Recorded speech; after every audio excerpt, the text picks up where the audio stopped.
Salve, salve! Sejam todos bem-vindos ao canal do professor Alex Mina, administrador e geólogo, mestre em gestão de recursos naturais e doutorando em desenvolvimento sustentável. E hoje nós vamos falar de logística reversa. Então, se você se interessa por esse tema, aproveite para se inscrever no canal, pois essa é a 8ª aula de uma série de uma disciplina, de uma playlist sobre gestão ambiental empresarial. Eu vou deixar aqui embaixo o link para a playlist para você ver, poder visualizar as aulas anteriores. Então, primeiramente, existe essa diferença da logística tradicional para a logística reversa. A logística tradicional é o processo para que um produto chegue ao consumidor. Então,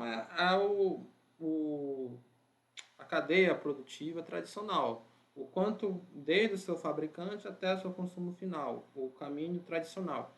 A reversa é o processo para que o produto, após ser utilizado pelo consumidor, tenha uma destinação correta do ponto de vista ambiental. Então, a logística reversa, ela visa o reaproveitamento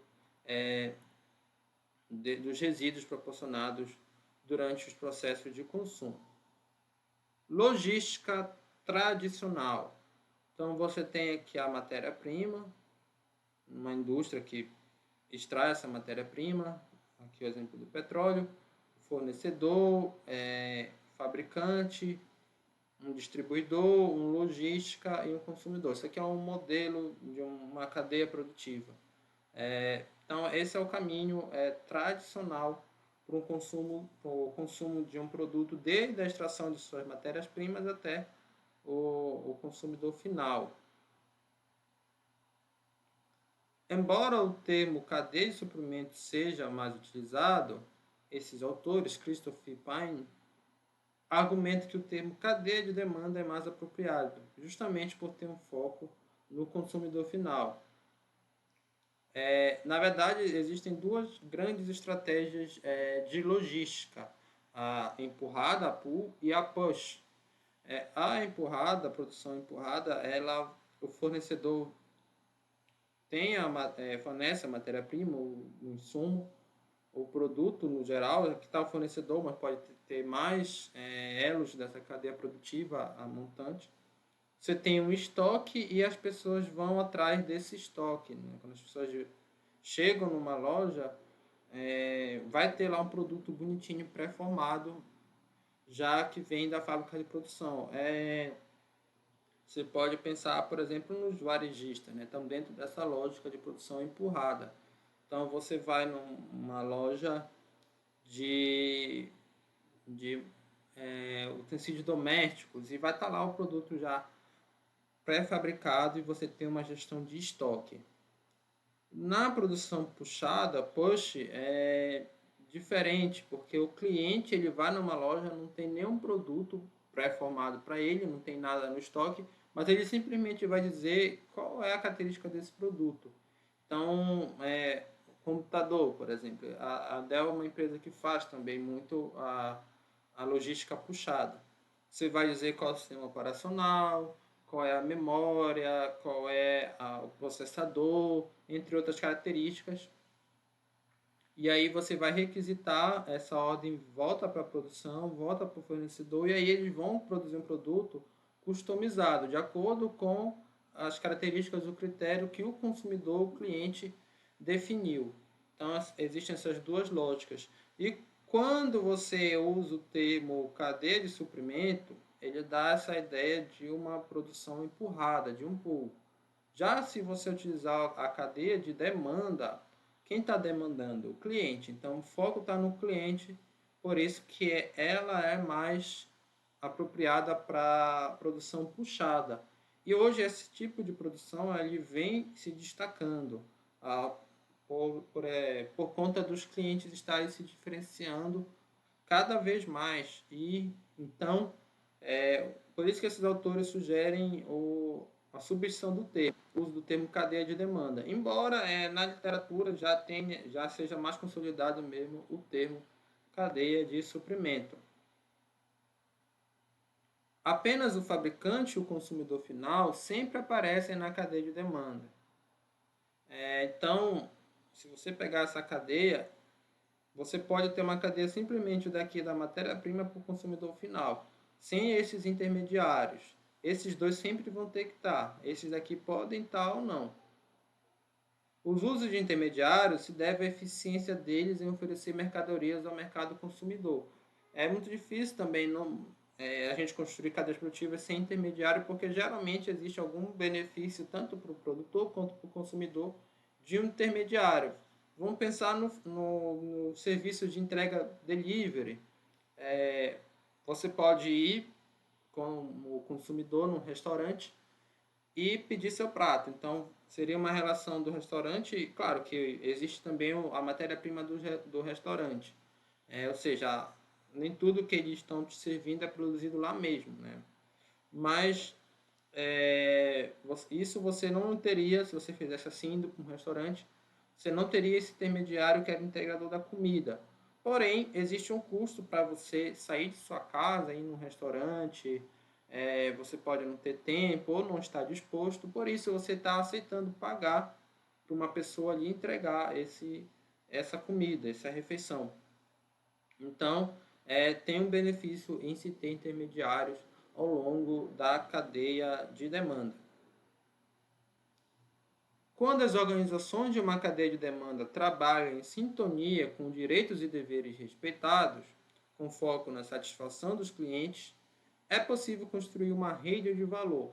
Então, o conceito de rede de valor é justamente você conseguir construir valor, proporcionar valor ao longo da cadeia de demanda em todos os seus elos. Logística reversa. A logística reversa é quando o produto retorna ao consumidor para outros elos da cadeia de demanda ou mesmo para outras cadeias.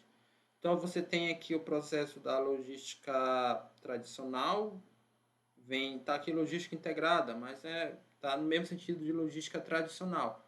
O produto vem do fabricante até chegar no consumidor.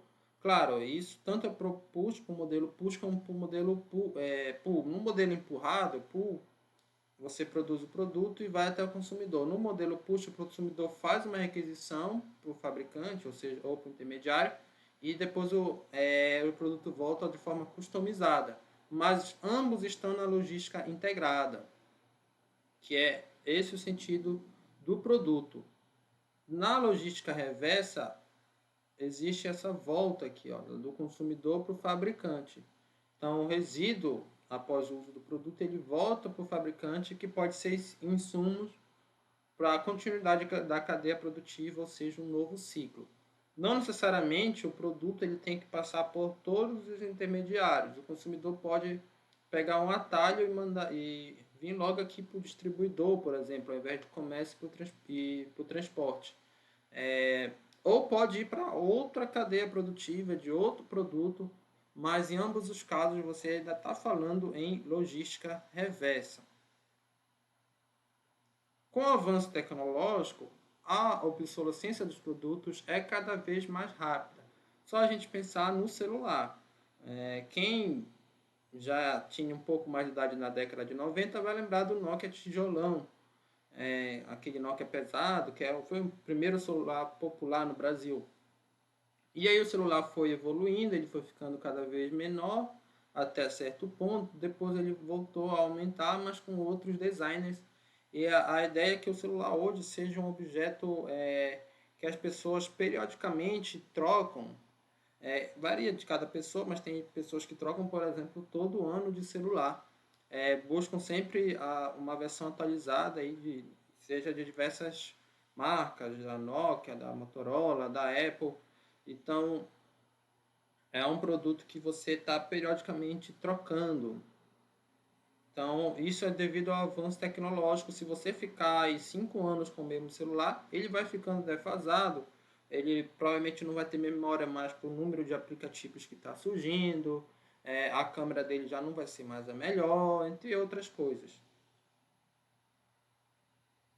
Alguns teóricos argumentam que esta obsolescência é programada, então se usa muito o termo obsolescência programada, ou seja, as empresas já programam esse produto para falhar, para que justamente para que o consumidor compre novos produtos. Se ela fizer um produto muito bom e ele não falhar, significa que o consumidor só vai comprar uma vez da empresa e pronto. E o interessante para a empresa é que ele compre várias vezes. Então, olha essa notícia. Espanhol ameaçado de morte por inventar lâmpada que dura 100 anos. Se você tem uma lâmpada que dura 100 anos, você compra ela e nunca mais compra o produto da empresa. E para a empresa isso não é um bom negócio, por mais que seja um produto de qualidade, porque ela não vai ter esse ganho recorrente, essa receita recorrente de você, diferentemente se você ficar comprando uma lâmpada e todo ano ficar trocando, ou de trocar de 6 em 6 meses, é muito melhor para a empresa. Então, é uma crítica muito grande que se faz ao capitalismo e à sociedade de consumo a questão da obsolescência programada. Por um lado, se os consumidores estão preocupados com a rápida obsolescência de suas aquisições, eles sempre têm a possibilidade de evitar as compras.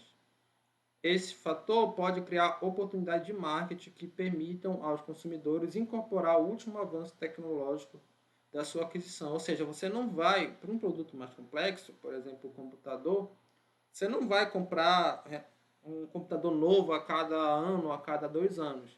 Você quebrou alguma parte do computador, você vai trocar somente aquela parte. Então, os técnicos de informática, eles quase nunca compram um computador com todas as peças. Como eles entendem bastante da questão do hardware, eles compram somente aquela peça que eles sabem que vai resolver um problema do computador. Então, você tem essas formas de você driblar a obsolescência programada também.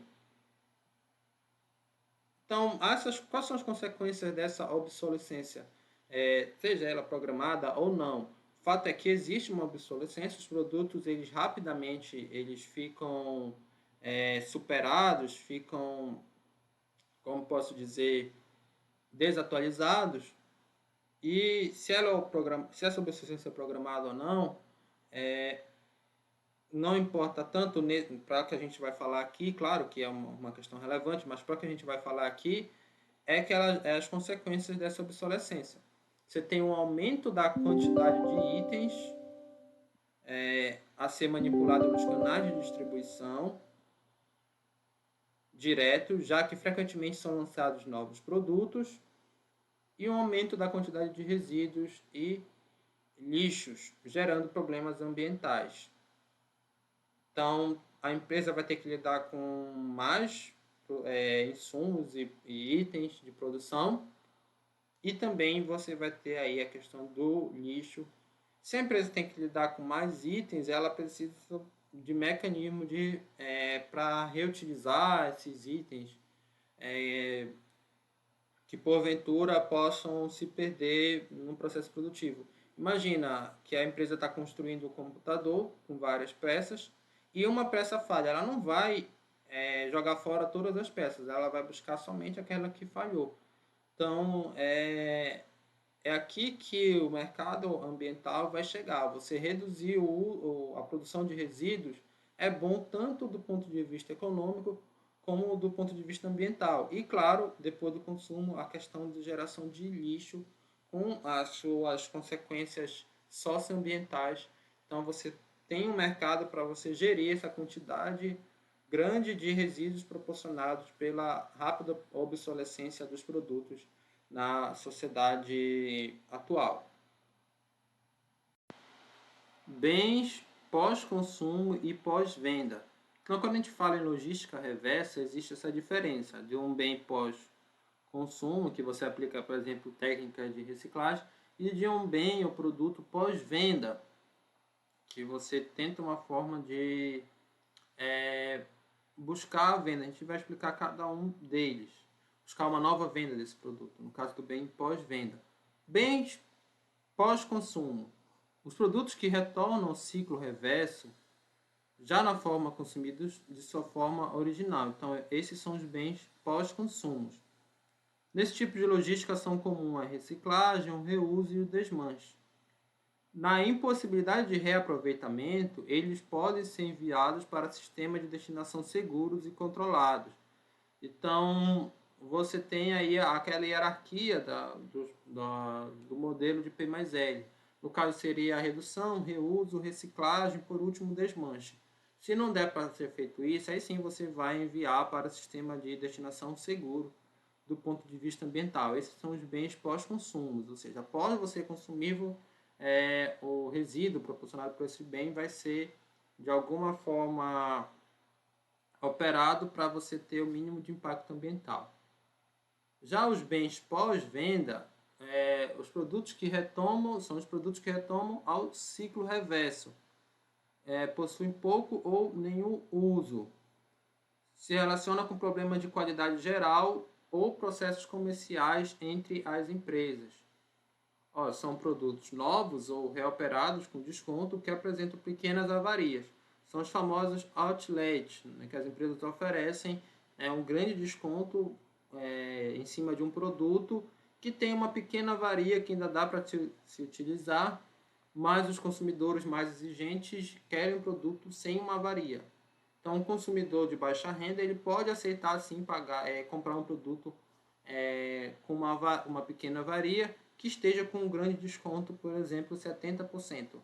As avarias podem ser estéticas, como risco ou amassados, embalagens danificadas ou produtos reembalados. Então, esse é o termo outlet, ele explicita bem o que é um bem pós-venda. Para as discussões de logística reversa, os bens pós-consumo são mais importantes. Então, enquanto os bens pós-consumo têm uma função mais, entre aspas, ambiental, o bem pós-venda tem uma função mais comercial. Então, existem lógicas diferentes na gestão desses bens e para a questão da logística reversa, o interesse maior está nesses bens pós-consumos. Então, se aplica também os 3 R's da sustentabilidade, da produção sustentável. E a hierarquia entre eles, você vai buscar reduzir, primeiramente, se não der, reutilizar, e se não der, reciclar. E se você faz parte dos 1% das pessoas que visualizaram esse vídeo e chegaram até aqui, significa que ele tem valor para você. Então, se inscreva no canal e ajuda o YouTube a divulgá-lo para outras pessoas. Dê seu feedback, seja positivo ou seja negativo, é muito importante para mim continuar e melhorar o canal. Compartilhe para os seus amigos, familiares e aperte o sininho para você ser notificado toda vez que eu postar vídeos novos. Impacto ambiental da cadeia de demanda do produto.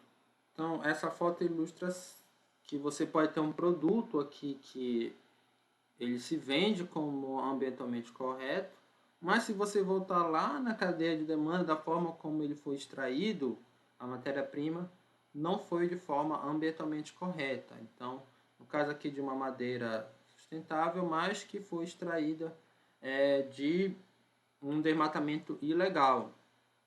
Então, por isso que o importante quando você analisa um produto é você buscar essa relação que existe não só com o último elo da cadeia de demanda, mas com toda a cadeia de demanda, isso você enquanto consumidor sustentável.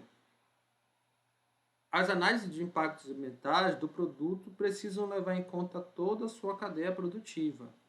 Então, um exemplo aqui é uma reportagem que diz que a energia solar nem sempre é tão verde como você pensa.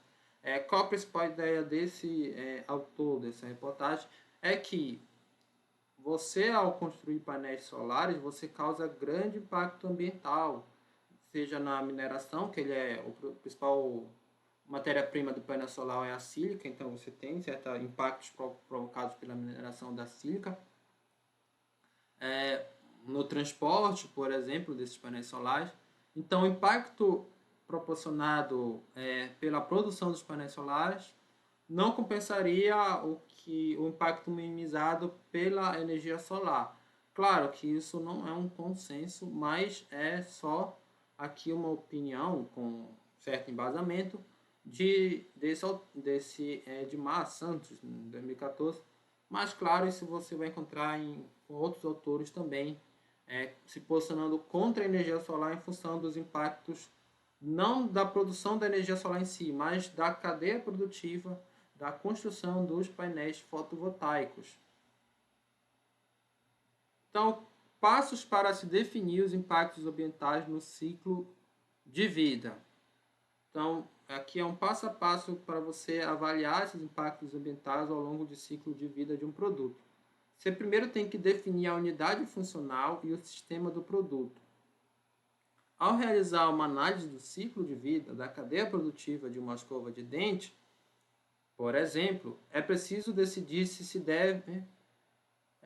deve ser analisada apenas a escova de dente ou incluir a embalagem também. Então, você vai definir qual é a unidade de análise do seu impacto ao longo da cadeia produtiva. Quando quantificar o uso de energia, recursos e emissões. Então, levar em conta a obtenção da matéria-prima, manufatura e produção, embalagem, distribuição, uso e descarte final. Terceira etapa é a comparação entre diferentes produtos. Os indicadores de impacto ambiental são estimativas, não a realidade em si. Então, você vai definir indicadores, ou seja, números, medições estimativas do impacto ambiental, sempre levando em consideração que é uma estimativa, não é realidade, mas não tem como você comparar diferentes produtos sem utilizar indicadores. Mais importante do que seus vieses é a capacidade de comparação. Se estiver enviesado para um, provavelmente estará enviesado para outro. Então, o indicador, por exemplo, pode ser o indicador da ecoeficiência, o lucro proporcionado pelo impacto ambiental provocado. Você vai comparar dois produtos com base nesse indicador. Se você tiver falha de medição, se essa falha for generalizada entre os dois produtos, o importante é que qual deles tem a melhor ecoeficiência. Então, a análise de impactos ambientais ao ciclo de vida do produto tem sido adotada por muitas empresas. Existem também muitos softwares próprios para essa finalidade. Então, você tem alguns, CimaPro, o Gabi e o Humberto. Condutas empresariais em relação aos impactos ambientais ao longo da cadeia de demanda. Então, você pode definir boas condutas, que é o Anjinho, ou más condutas aqui, o Diabini. Então, como é que as empresas podem se comportar ao longo das etapas do processo produtivo? Então, a primeira etapa, a fase de input ou entrada, quando a empresa recebe a matéria-prima.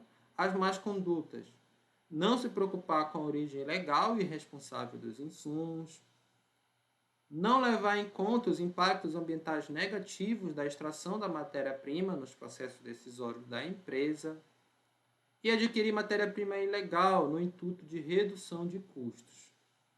Boas condutas: se preocupar com a origem legal e responsável dos insumos, inclusive com a rastreabilidade. Se preocupar com os impactos ambientais negativos da extração da matéria-prima.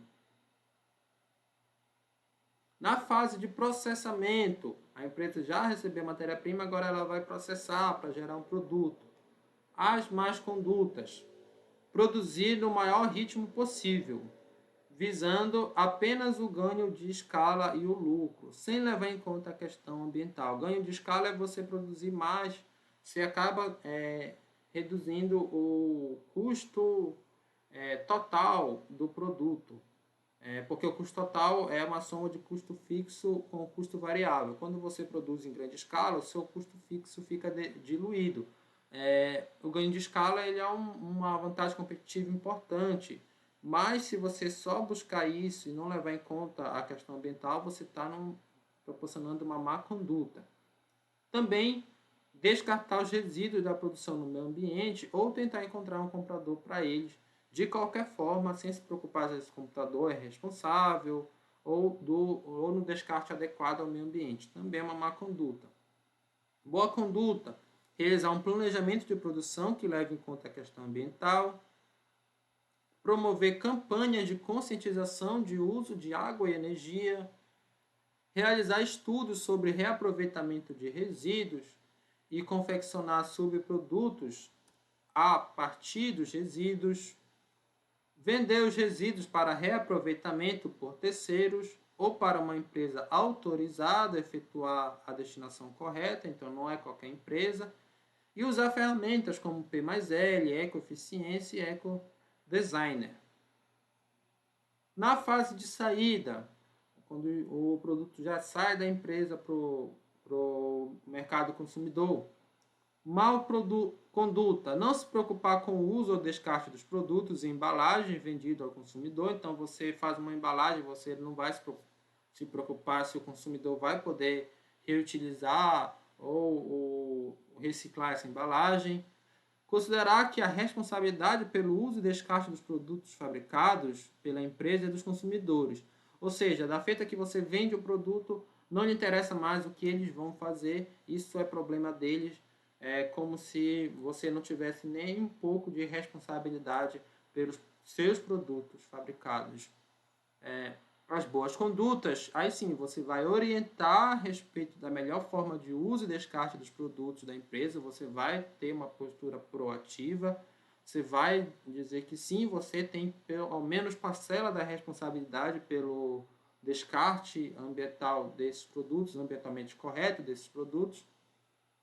Colocar no mercado produtos, serviços e embalagens que promovam melhoria da qualidade de vida e poucos impactos ambientais negativos. Fabricar produtos e embalagem com potencial de reuso, reciclagem, bem como baixa geração de resíduos. Ou seja, você desde o início já vai pensar na melhor forma do teu cliente, consumidor, poder reutilizar e reciclar esse produto. Fase de retorno é o feedback, a volta do produto para a empresa. Então, más condutas: estabelecer canais apenas para cumprimento da legislação, ou canais de retorno desse produto, ou dos resíduos provocados por ele. Esclarecimento de dúvidas dos clientes por conta da empresa ser obrigada. Então, os únicos canais de feedback são aqueles que são obrigatórios. Assumir que cabe apenas à própria empresa promover modificações de seus produtos e que esse movimento nunca poderá vir de fora para dentro. Ou seja, não aceitar as sugestões do cliente, as sugestões ambientais, por exemplo, dos clientes. Arquivar aspectos relacionados à sustentabilidade e matéria-prima sustentável, tomando medidas somente se for impelida pela legislação. Então, você pode até receber um feedback, mas você deixa lá guardado e não se importa com ele, ao menos que o governo te cobra. As boas condutas é criar canais para orientar o consumidor a respeito do uso e descarte de seus produtos, aceitando o feedback dos consumidores para a melhoria dos produtos. Então, essa empresa já vai aceitar aí as sugestões. Monitorar o nível de satisfação dos clientes e da própria sociedade em relação aos produtos por meio de diversos canais, telefone, e-mail, pesquisas, redes sociais. Estimular a cocriação, ou seja, a participação dos clientes na concepção de produtos novos e melhoria dos atuais. Então, essas são as principais referências utilizadas nessa aula. Você tem o livro Gestão Ambiental Empresarial, do José Barbieri, e o livro Administração Verde, do Ricardo Alves.